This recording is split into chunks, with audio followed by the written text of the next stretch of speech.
Gracias amigos, sean bienvenidos. Les agradezco estar aquí presentes. El tema de esta noche va a ser 10 puntos fundamentales para entender los archivos JSON. ¿Qué son los archivos JSON y cómo funcionan y qué hay detrás de ellos?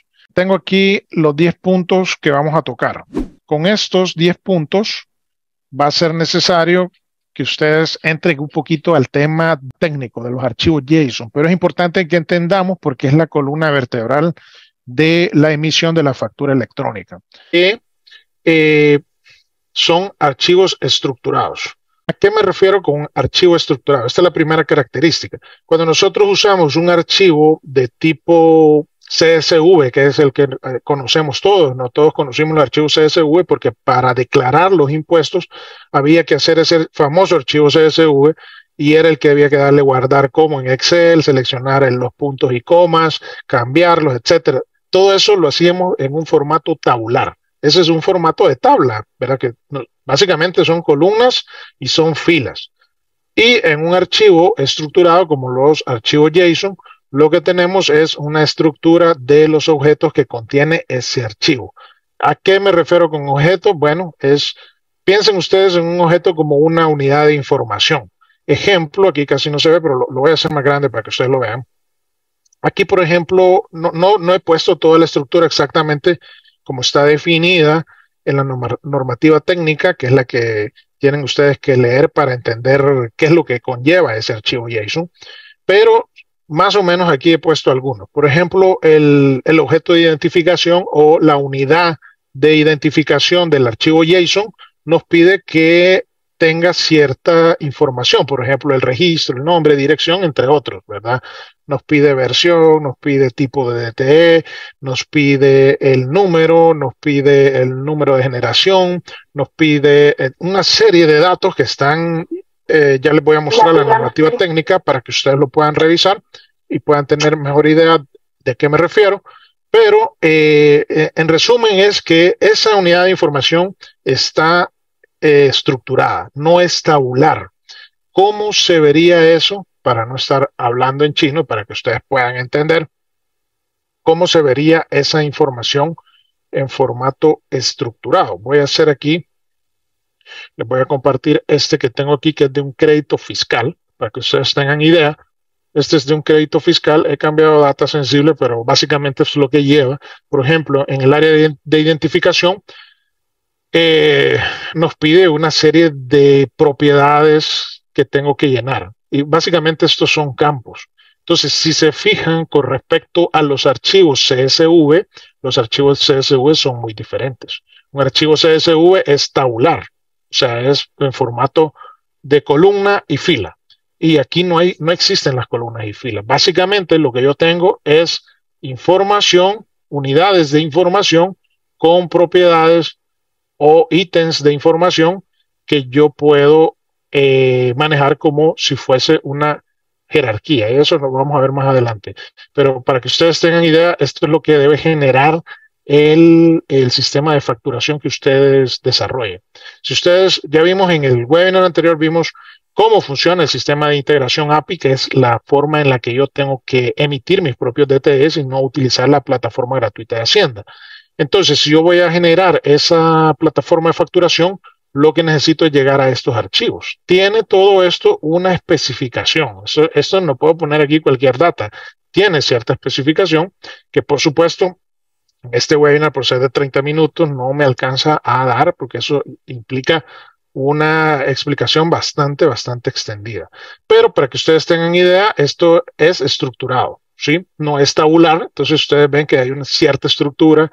Yo puedo, pues aquí lo estoy viendo en un editor de código llamado Visual Code, que es, digamos, los programadores lo que más usamos es este Visual Code o Visual Studio, o algunos usan otros editores, pero básicamente en este editor yo puedo hacer esto de contraer las unidades de información o los objetos para desplegarlos y ver las propiedades que contiene.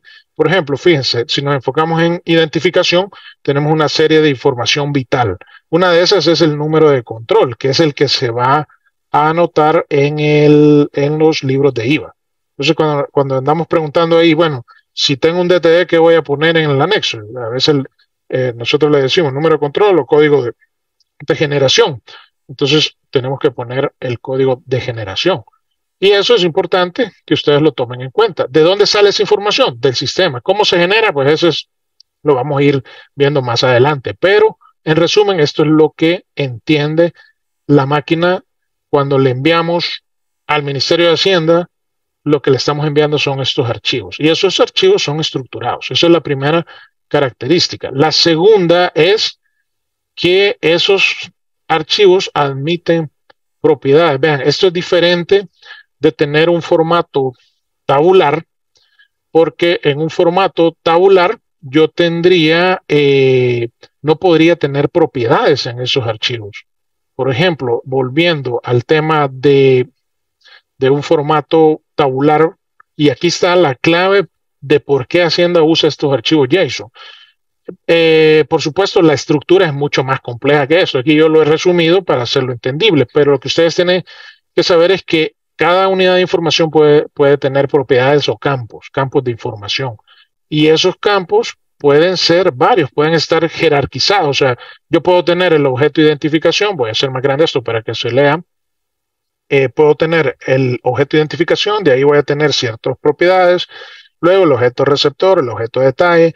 Por ejemplo, el objeto de detalle es la línea, las líneas de la factura. Cuando hacemos una factura, todos sabemos que tenemos un detalle, un encabezado de la factura y tenemos unas líneas que es donde se van poniendo el concepto de la factura, los ítems, los productos que estoy vendiendo, las cantidades, los montos. Entonces, en ese detalle yo puedo tener varias líneas. Cada línea sigue siendo un objeto y puede tener diferentes propiedades. Algunos pueden tener cantidad de monto, otros pueden tener IVA.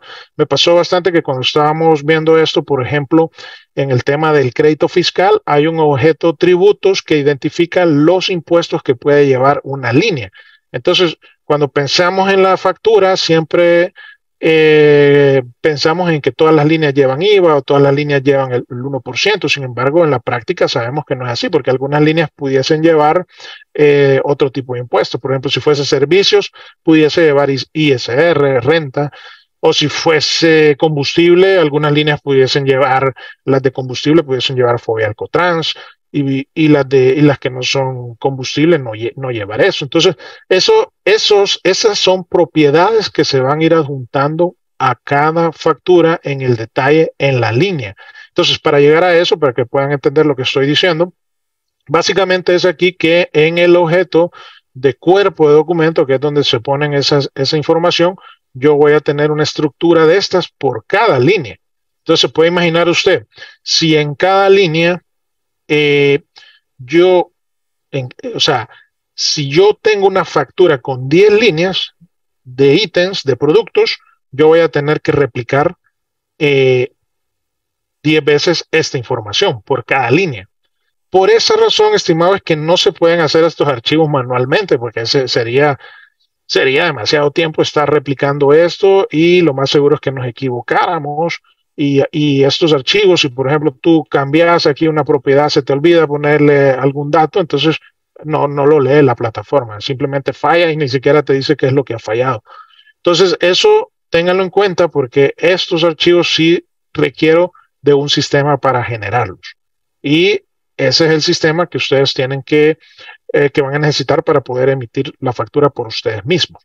Entonces, en el caso del cuerpo del documento, por ejemplo, fíjense que cada línea lleva un objeto de tributos. Ese objeto de tributos me va a identificar en un array o en un, ¿cómo decir? En una propiedad compuesta en la cual yo puedo poner varios tributos, porque como les decía anteriormente, pudiese ser en el caso de combustible que llevase FOBE Alcotrans, y entonces yo tengo que especificarlos aquí. Por ejemplo, en el tema de factura de exportación, que está sujeta al IVA, pero está sujeta a un IVA de tasa cero, entonces tiene su propio código, entonces yo aquí tengo que poner justamente esos códigos.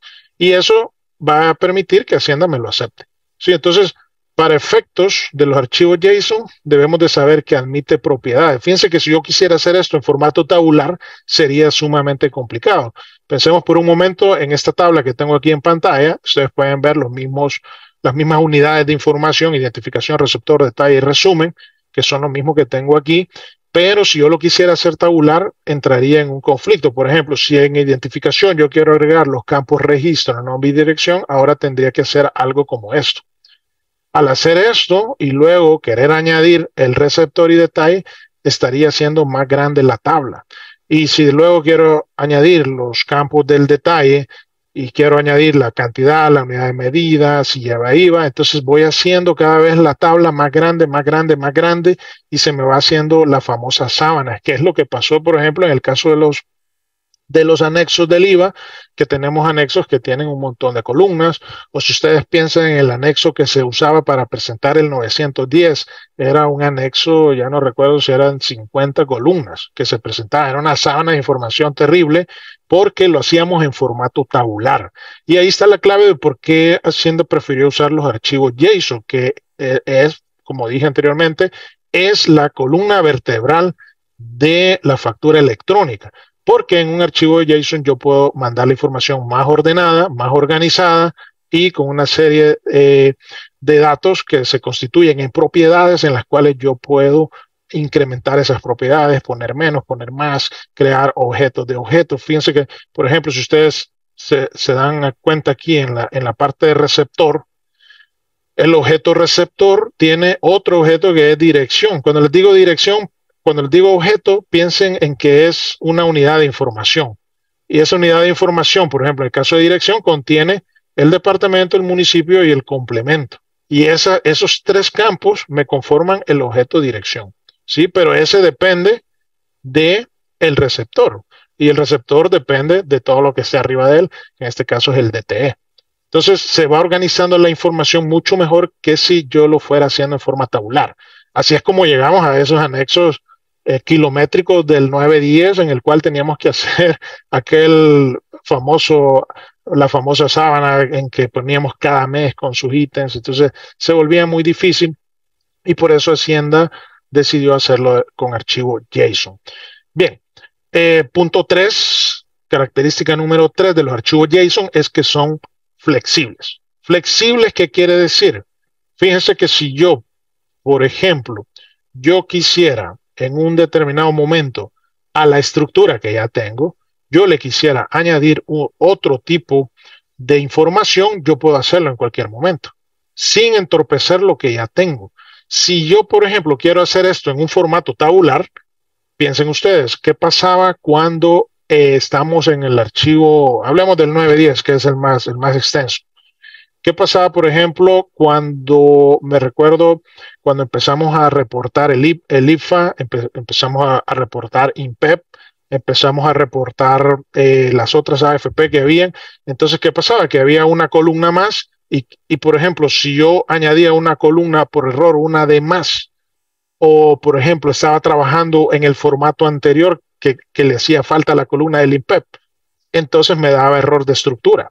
Ese error de estructura es porque ese archivo CSV, que es el que se usaba para los anexos del 910 y que se usa actualmente para el F07 y F14, no es flexible. O sea, si yo añado una columna o quito una columna, ya no funciona la plataforma. Y eso no pasa en los archivos JSON porque son flexibles. En el momento que yo quiera añadir, por ejemplo, me pasó que en esto, al estar desarrollando la parte del sujeto excluido, en el sujeto excluido, los datos del receptor ya no se llaman receptor, sino que se llama sujeto excluido. Y Hacienda puso toda una sección especial en el sujeto excluido para recopilar la data del sujeto excluido, porque eso es muy importante para ellos, obtener toda la información de aquellas personas que no están metidos como contribuyentes en el Ministerio de Hacienda. Entonces ellos definieron un objeto especial para eso y lo meten sin causar ningún problema con los otros archivos, de modo que yo puedo fácilmente aquí venir y añadir el sujeto excluido. Tengo por aquí el sujeto excluido, lo único que lo tengo con data sensible. Déjenme arreglarlo un minuto. Sujeto excluido.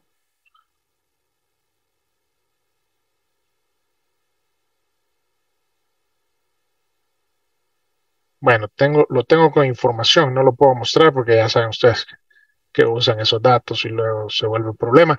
pero yo puedo añadir entre uno y otro, puedo añadir en el momento que quiera esa información del sujeto excluido. Aquí lo podría hacer yo a mano, pero por supuesto esto tiene que llevar cierta estructura que Hacienda me pide. Ya les voy a mostrar la normativa técnica para que ustedes tengan idea de dónde salen toda esta información, de dónde está saliendo. Entonces, eso es importante porque no puedo poner cualquier data ahí, ¿no? Tiene que ser data que realmente sea útil para Hacienda. Y por ejemplo, en el caso de sujeto excluido, se crea todo un nuevo objeto que se mete y se intercala en medio sin causar ese famoso error de estructura que nos daban los anexos del IVA y del 910. Yo puedo en cualquier momento venir y añadir ahí ese otro unidad de información que necesito para ese DTE en específico. Entonces vamos a ver que, por ejemplo, cuando estemos trabajando en los archivos JSON, no son iguales unos con otros. No es lo mismo el de factura de exportación, no es lo mismo el de factura consumidor, no es lo mismo el de crédito fiscal. Los campos se pueden parecer, pero no necesariamente están en el mismo orden y no necesariamente son los mismos campos. Eso permite que sea flexible. Además, son jerarquizados.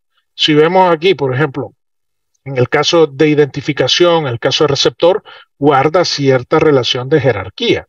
Y lo podemos ver perfectamente aquí, como se los estaba mostrando. El caso de identificación, y les estaba mostrando el de emisor, por ejemplo. El emisor son los datos de la persona que emite el DTE. Ahí va a ir NID, va a ir NRC, va a ir el nombre, va a ir el código de actividad. Muy importante, esto lo vamos a ver en el webinar de catálogos. Vamos a ver cuáles son los 32 catálogos que se ocupan para llenar esta información. Por ejemplo, aquí esto tiene un código. Y ese código no puedo poner cualquier código inventado. Tengo que poner, o los códigos de mi sistema, tengo que poner el código que Hacienda me pide. Si no, el DTE me lo rechaza. Pero hablando de la jerarquía, ustedes ven que aquí tenemos dirección y dirección, departamento pertenece a dirección y dirección pertenece a emisor. Lo mismo sucede en el receptor. En el receptor está el objeto dirección de la misma manera que lo tiene el emisor. Y eso tiene una relación de jerarquía en el caso de dirección para receptor y dirección para emisor, porque son datos que necesitamos. Recuerda que emisor es el que emite la factura, o sea, si yo voy a emitir factura electrónica, yo soy el emisor y mi cliente, que es el que recibe la factura que estoy haciendo, él es el receptor. Por lo tanto, aquí ellos no le han puesto cliente, le han puesto receptor, pero básicamente es lo mismo. Sí, el teléfono, el correo, etcétera, todo eso voy a tener que ponerlo y tiene que guardar una relación de jerarquía. Bien, voy avanzando porque me come el tiempo. Los JSON Schema, esto es bien importante para aquellos, sobre todo, técnicos que nos puedan estar viendo. Hacienda nos proporciona unos JSON Schema que son muy útiles porque yo puedo, en cualquier momento, validar esa información. Estos se bajan de la página web de Hacienda. Hacienda nos da este JSON Schema, aquí casi se ve un poco corto, pero lo pueden ver ustedes aquí. ¿Qué son? Se parece al archivo JSON, sin embargo, es lo que me define y me valida el archivo JSON. Por ejemplo, vean ustedes aquí, en el caso del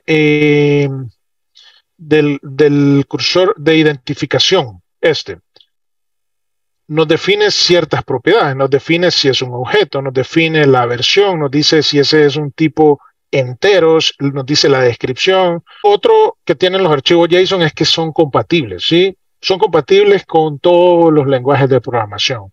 Pienso que, bueno, en el caso de nosotros, que nuestro sistema es Fox, hemos tenido que desarrollar las librerías, aunque hay librerías para que lean y para que ocupen las estructuras JSON, nos ha tocado hacerla de cero por la definición de los campos, que es bien precisa. Hacienda lo ha hecho bien preciso y no se podían usar las librerías existentes, por lo tanto tuvo que desarrollar nuestra propia librería. Por lo tanto, si alguien está interesado, algún programador desea nuestra librería, pues con mucho gusto nosotros la podemos proporcionar, por supuesto por un costo, porque no ha llevado mucho tiempo hacerlo, pero está ahí, ¿verdad? Son unas clases que pueden utilizar para incorporarlo en su sistema de facturación.